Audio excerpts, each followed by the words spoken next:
Dvodnevni događaj organizaciji Tour de Fani pod nazivom Drumski izazov Sokograd održan je tokom vikenda maja meseca u Sokobanji.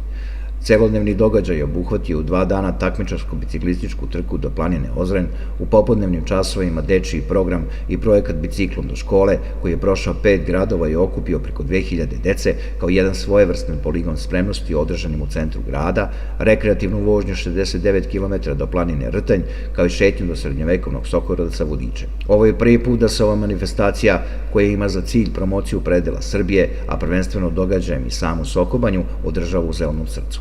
Sama ideja pokrenuta je 2017. godine od strane Ivana Stevića, četvorostrukog olimpijca u drumskom biciklizmu, i ove godine realizovane u Sokobanji. Ja mislim da je ovo promocija turizma, jer ovo je jedna turistička manifestacija. Praktično mi dovodimo bicikliste koji su rekreativci i došli su većine, došli s porodicama, sa prijateljima, sa pratnjom, tako mi kažemo.